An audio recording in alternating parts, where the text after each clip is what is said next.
नमस्कार मित्रांनो, श्री स्वामी समर्थ. मित्रांनो, तुम्ही बहुधा दुसऱ्यांकडून काहीतरी निगेटिव्ह टोमणे नकारात्मक कधीतरी ऐकले असतील. मला वाटतं याच्याशी बरेच लोक रिलेट करू शकतील. मी ही गोष्ट अनुभवली आहे. जेव्हा लोकांनी माझ्याबद्दल काहीतरी नकारात्मक बोलले तेव्हा मी ते पर्सनली घेतो आणि स्वतःबद्दल मनात प्रश्न निर्माण होतो. येथे समस्या अशी आहे की आपल्या सेल्फ इस्टीमला, आपल्या स्वाभिमानाला मोठा धक्का बसतो आणि सेल्फ इस्टीम कमी होऊन जातो. अशा स्थितीमध्ये असणं ही चांगली गोष्ट नाही. मित्र असो, कुटुंबातील सदस्य असो, सहकारी असो किंवा अनोळखी असो, टोमणे नकारात्मक टिप्पण्यांमुळे तुमचा पूर्ण दिवस खराब होऊन जातो. नकारात्मक ऐकणे खूप त्रासदायक असू शकतं, विशेषतः जर ती एखाद्या गोष्टीबद्दल असेल ज्याबद्दल तुम्ही संवेदनशील आहात. मग अशा वेळी काय करावं? ह्या टोमण्यांना, निगेटिव्ह कमेंट्सला दुर्लक्षित करावं की जशाच्या तसं सडेतोड उत्तर द्यावं? मित्रांनो, हे आपण आज बघणार आहोत. मित्रांनो, सर्वात आधी या व्हिडिओला लाईक करा आणि तुमची इच्छा असेल तर कमेंटमध्ये श्री स्वामी समर्थ लिहा. मित्रांनो, या घटनेमध्ये एकेकाळी अलोक नावाचा माणूस राहत होता. अलोक त्याच्या दयाळू आणि सकारात्मक स्वभावासाठी ओळखला जात होता. नेहमी इतरांना मदत करण्यासाठी, आनंद पसरवण्यासाठी तो तयार राहायचा. लोकांच्या निगेटिव्ह बोलण्याचा, टोमण्यांचा त्याच्यावर परिणाम व्हायचा नाही.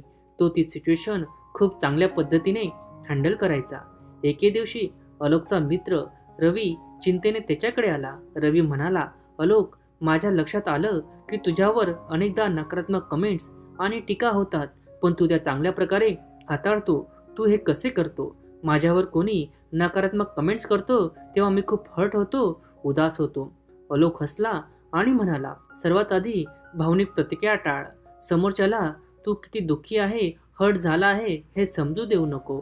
तुझा इमोशनल रिस्पॉन्स बघून निगेटिव्ह कमेंट करणाऱ्यांना अजून अधिक इंधन भेटेल आणि कदाचित ते तुमच्याबद्दल अजून नकारात्मक टिप्पण्या करतील. रवी सांगतो की जेव्हा लोक माझ्याबद्दल निगेटिव्ह बोलतात तेव्हा माझं डोकं फिरतं आणि मग माझं त्यांच्याशी भांडण होऊन जातो. अलोक म्हणतो, कन्स्ट्रक्टिव्ह रिस्पॉन्स देत चल. नकारात्मक टिप्पणी करणाऱ्याला सर्वोत्तम प्रत्युत्तर म्हणजे त्यांच्याशी भांडण न करता त्यांची हवा टाईट करणं. अशा लोकांना सार्कॅस्टिक रिस्पॉन्स म्हणजे व्यंग्यात्मक प्रतिसाद देत चल. असं केल्याने समोरचा तुमच्याबद्दल जे काही बोलतो त्याकडे तुम्ही दुर्लक्ष केलं असं होतं आणि तो समोरचा अस्वस्थ होतो आणि तिचं समाधान हिरावून जातं. हे त्या व्यक्तीला देखील सूचित करतं त्याच्या मताचा तुमच्यासाठी काही अर्थ नाही. रवी पुढे म्हणतो, माझा पूर्ण दिवस त्या निगेटिव्ह कमेंटबद्दल विचार करण्यात वाया जातो. अलोक सांगतो की move on with your day. आपल्या दिवसासह पुढे जा.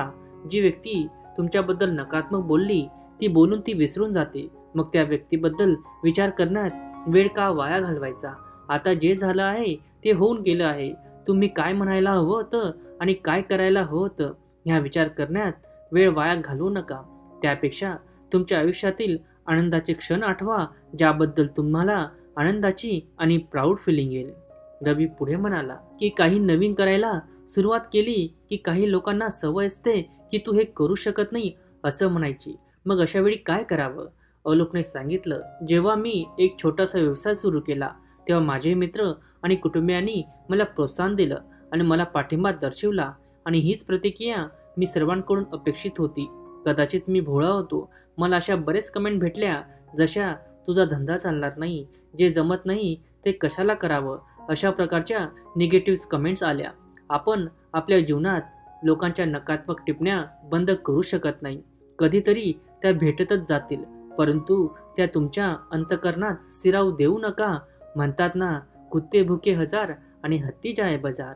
त्यावर रवी म्हणाला की जेव्हा मी लोकांचे टोमणे ऐकतो तेव्हा मी खूप पर्सनली घेतो आणि माझ्या शब्दांवर कंट्रोल राहत नाही आणि असं काही बोलून जातो ज्याचा नंतर मला पश्चाताप होतो. अलोक त्याला सांगतो, प्रत्युत्तर देताना योग्य शब्द निवडा.